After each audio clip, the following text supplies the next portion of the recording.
How you doing, Michael Rooker? You're watching Ground Zero Disclosure. No, bigger guys, you always got to go for the neck, and then cut down to the crotch. And sometimes you just go for the wheels. You got to take the wheels out, then they can't roll. But then I have that match I can grab you on the head. Right on, brother. Okay, thank you, sir.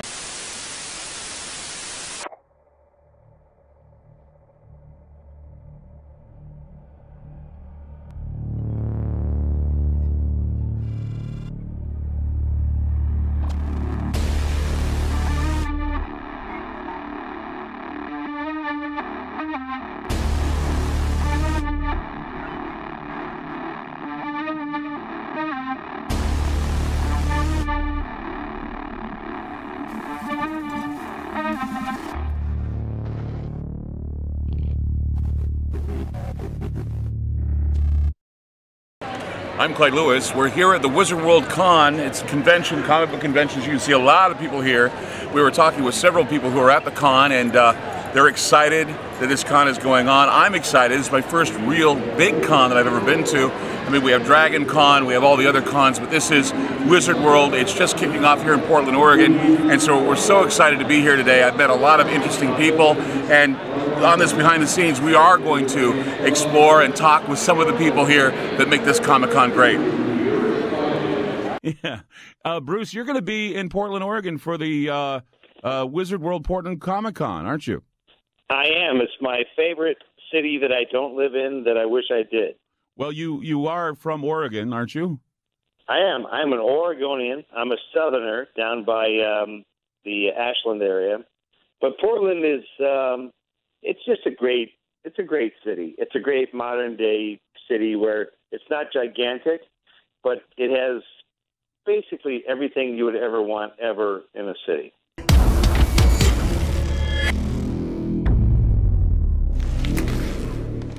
Leave this book alone.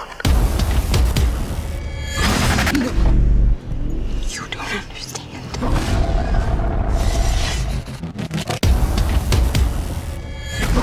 There was something in the woods. We're gonna get you, not another piece. Time to go to sleep. You know, so look, horror fans have certain expectations. Mm-hmm. It has to deliver, it has to scare them, and it has to gross them out. And I think hopefully the new guy, Fede Alvarez, who was handpicked by Sam Raimi, is going to torment the audience like we haven't seen for 30 years. You know, this is not a movie it's a new kind of horror. It's the horror where you go, I can't believe I'm seeing that, and I'm screaming and I'm laughing at the same time. So I would call that splat stick. We tormented Fede. We said, Fede, you can't mess with this. When the force comes, the evil entity comes, it's got to sound like this. Yeah. Oh, my God. All right, everybody. Just tell me to shut up, and I'll do that. Ladies and gentlemen, give a big round of applause to Henry Winkler.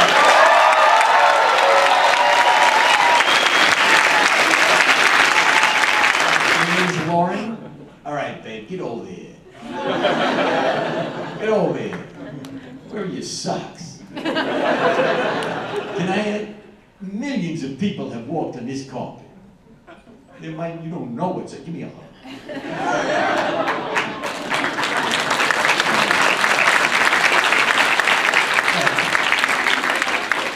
All right. Can I just say you look good going as you did coming? We're very glad to have on the program, and I'm a little nervous to take this call, Michael Rooker. Michael, are you there? I'm here. How you guys doing? You know, this character has become near and dear to a lot of hearts. The fans are still wondering what Merle's going to be doing next, which has become quite the phenomenon. You know, when people start saying, oh, he's the bad guy, he's the good guy, dude, there ain't no bad guys and good guys in this show. Well, okay. I'll tell you what you screwed up. You came back, and now we're going to have to accept the fact that you've done all this crappy stuff to Glenn, and we're going to have to embrace you because now you're helping Rick and you're helping everybody. Well, guess what? Guess what? Glenn deserved what he got. What? Glenn's lucky What are he's you? not dead. You gotta be Glenn is kidding lucky me! He's not dead because I'll tell you, all Merle wanted was for Glenn to take him to his brother. If Glenn wasn't playing big macho guy, no, you just stay here and I'll go get your brother and bring you back. Glenn would have never been in any trouble whatsoever. Oh my gosh! See, there you go. There you go. Glenn deserved it. You just hold the baby out the window and put the baby out in the middle of the courtyard and let it start crying, and all of a sudden zombies come running and you come snatch up the baby and kill the zombie. Voila. Yeah, that's zombie bait. That's a plot line right there. Merle can say, "Hey, let's use the baby for walker bait." Yeah, it's kind of fun, right? You have a good. That's so bad. I can't believe I even said that. Look, it's Clyde. I know It's Michael Rooker. From It's Ground Merle. Zero. It's Merle. Unbelievable. Come on, let's do it. Ready? Right. Ow, ow, ow. Okay. Oh, Clyde, easy, Clyde.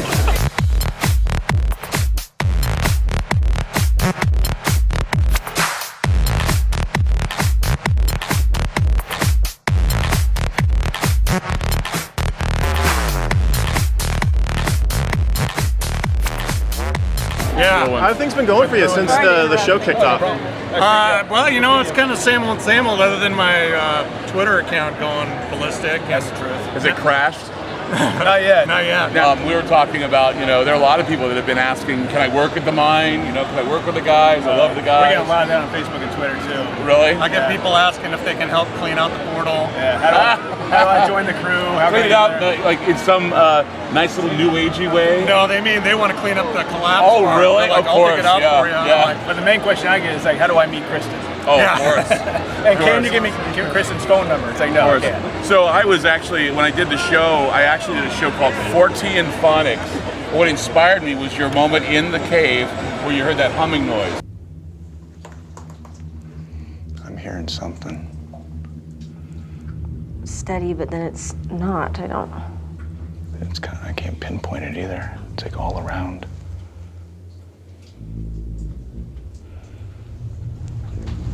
Just weird. Now I'm hearing it that way. Me too. Stan does say the mountain moans and groans. This is a moaning. Did you ever figure out what that was? No, we know it was coming from that portal, or that what we call the archway, because it was a perfect arch. So it's coming from behind there. I just want to say, Get in the way of Lou. I just want to say, the way of the Hulk. Yeah, the Hulk got in our way.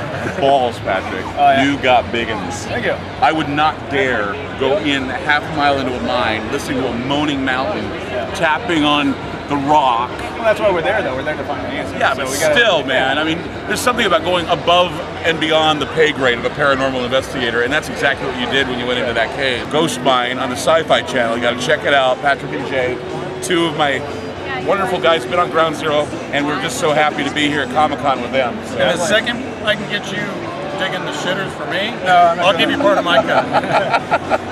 Give him 0.25%. Yeah, there you go. A couple $1,000. Thanks a lot. Thanks. When I heard that I had an opportunity to interview Jesse Snider, I jumped at the chance because I worked with his father, kind of sort of over the phone. Dee Snider, of course, of Twisted Sister. He had a radio show in Hartford, Connecticut. And I was so happy to be able to work with him, and I was his conspiracy theorist. And after it was all said and done and the show was over, I thought that Dee would forget me. And he's in an interview with some magazine, some rock magazine, and he brings my name up as a conspiracy theorist. That was when I realized I had made it when I had Dee Snider talk about me. But now I think I've gone full circle because now I've got his son right here in the studio. Want more taste? Get America's favorite pizza, Pizza Hut. Baked Cheetos snacks, deliciously crunchy, dangerously cheesy. And now I'm doing Once and Showtime and Smithsonian. I narrate now. I do live announce. That's great. It's thanks Dad for doing the little voiceover hobby because it became a career for me. Get 2 tasty medium pizzas any way you want them. Freshly baked breadsticks and sweet cinnamon sticks for just $19.99. Add a 2-liter of Pepsi for only $1. I have never run into so much celebrity in my life. It's the first time we've been able to bring our show to Portland, and what's been great with Wizard World is we've we found a few cities where we've had 15, 20-year success, and we started to find some other markets that we thought it might work. We added some cities like Austin and New Orleans, and those have been fantastic shows. We've gone back now year after year. We found a few new cities this year we think would work, and we had an idea Portland would be good, but we had no idea it would be as explosive as it's been. We haven't even started the show yet. And, unfortunately, I think comic books have a bad rap as being a comic book guy on The Simpsons. Let me tell you the issue number in which that first took place. And there's truth, to that. When you go into a comic store, and I've done it myself because I don't look like your traditional comic fan. Mm-hmm. So if I go into a store looking for a book I wrote, and I ask the wrong, clerk, hey, do you have Evil Ernie number whatever? I get he gets grumbles. snobbery, Yeah, snobbery. and... Like, what the, who wants that? Right. And we can't do that anymore. If we want our industry to grow, and it should grow because it's an entertainment medium like any other. And I think film and TV are proving how right we've always been about all the things we love and all the things we like to read about. Come on, Dean.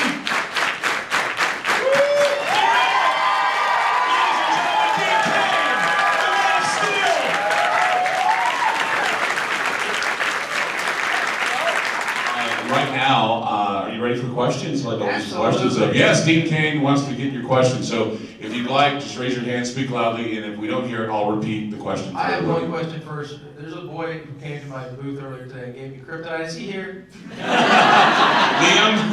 You wanted me here? Yeah, we'll go get Liam. Go get Liam. I got a score to settle with that. That's my fiance's son. Gave him kryptonite. He came up to me this morning and he said, "Are you going to be meeting Dean Cain today?" And I said, "Yes." He said, "I got something to show you." And I said, "What?" It's this box with question marks all over it. And I opened it up, and he's a rock collector, and he managed to get green dyed amethyst, and he put it in a box. I said, "Are you kidding?" And he says, "Lex Luthor gave it to me." And I'll tell you what, when that kid opened the box and he looked up at me, his eyes were pure evil.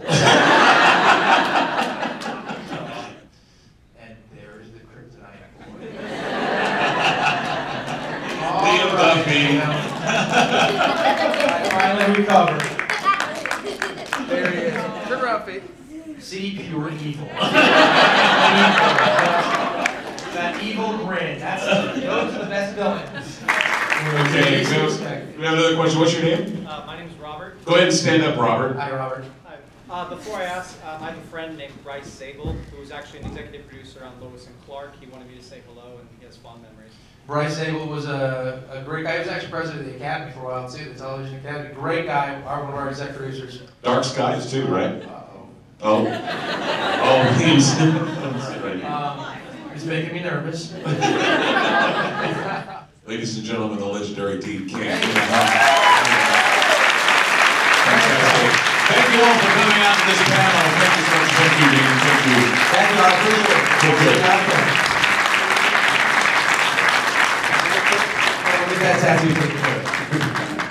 Hey guys, we're with Dean Cain right here on Ground Zero Disclosure. It's good to have him here. Superman. It's good to be here. There's my cousin. Literally. Really? Hey, she's my cousin. You believe that? You just met her. And I got to meet her for the first time today. Yeah. You didn't ask a question. So, what's your name? Bronte McKinney. And you're a Hell Girl. Yeah. Fantastic. Hellboy is the boss. Are you from here? Actually, yes, I'm from Vancouver, so over the river. Oh, this is awesome. Is this your first time going to a Comic-Con like this, or do you go to Emerald City or any of the others? I go to Emerald City. I've been doing costuming from 2005, so I've been doing a couple of years. So how long did it take you to put this one together? 2 days. 2 days? Yeah, quite literally. Made those last night, put it on today. So you made your own horns? Yeah, everything's handmade. Wow. Even the shoes, like. And what about the It's latex. Is it? Yep, latex with foam and. That's fantastic. So there you go, Hell Girl. It's all homemade, it's all cool right here at the Comic-Con. Check it out.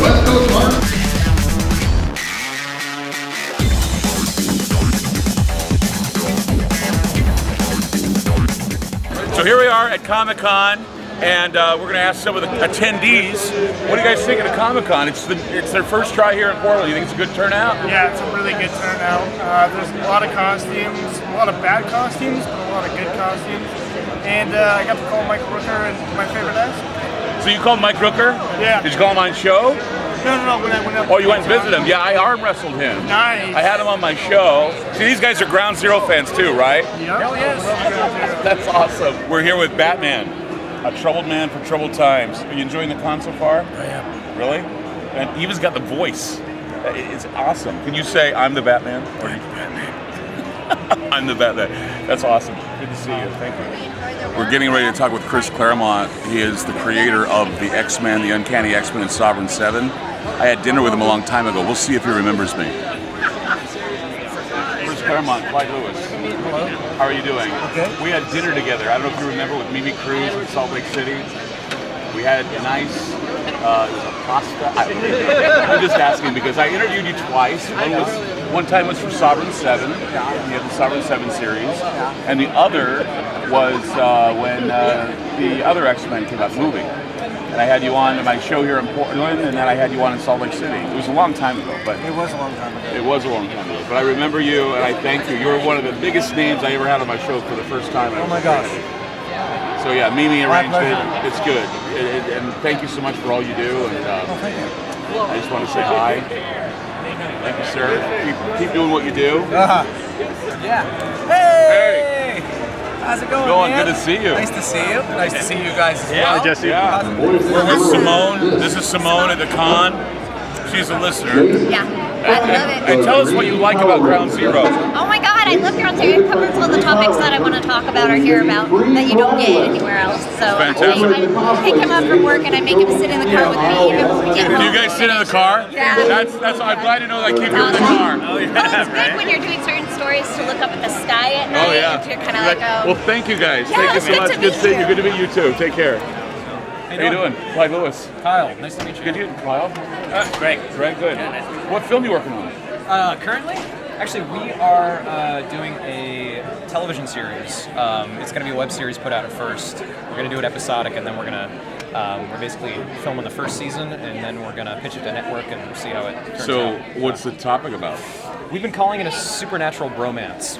Really? Yes. A bromance? A supernatural bromance. Yes. Awesome. I think how we've been pitching it, it's like if you took Buffy the Vampire Slayer, Little Addams Family, and The Odd Couple, mashed it all together, it's kind of our show. That's awesome. So you start on YouTube first. Well, yeah, we're going to be pushing it out through our website, but then hopefully through Amazon or Netflix as an original series. Can you keep me updated on that? Because it may be something to talk about on my show. Absolutely. I don't know if you guys listen to Ground Zero, but yeah. So I mean, it'd be something to talk about. Definitely. I always love and because of the fact that I did trauma films for a while. I'm the voice of the Toxic Avenger. Yeah. I'm into independent films and independent shows. If they're really good, I love promoting them. So do you know Ira Cordham? Yes. Yeah. Ira did the musical. Yeah. Yes. Yeah, In fact, I think his musical is better than the one that they tried to saw off in New York. And Lloyd got behind the one in New York, but I really loved Ira's material. Ira was awesome. Ira's great. I love that guy. And he also did Cannibal the Musical here. He did? Yeah, Ira did his version of Cannibal the Musical here, and Trey Parker and Matt Stone gave it the blessing. So that's awesome. Nice. Yeah, so that's amazing too. So I have a feeling that we were talking about this amongst my staff. The situation of the ghost mine is that perhaps the masons that were working at the mine had captured something and have kept it there, and that you may unleash it if you get any closer. Well, in line with your experience there, both Dingus and Kristen were feeling ill when we went back to the face there. Having trouble breathing in the back where it was closed off. So as soon as they got back there, first Kristen got sick, so we got out of there, and then there was Dingus's incident where he was falling. He saw a guy walking. It was like the same thing that we saw. We saw a guy walking to the back of the face. We followed him. Christian gets sick. Dingus sees a guy walking to the back of the face. Gets sick. So it's the same thing. So we were kind of going, okay, this isn't the helpful spirit from the beginning that was kind of looking after you guys. This was something else that was probably the only way to put it as a demon. Yeah. Well, here we are at the end of the whole Comic-Con. It's Wizard World Comic-Con, and we're so glad you were a part of it, and we're so happy that we were able to meet up with Bruce Campbell, we were able to meet up with Michael Rooker, met Brett Spiner, all kinds of great people at this con. You gotta come to it, and you know what? We're also just so pleased to be a part of the Ghost Mine team, and thank you all. Jay!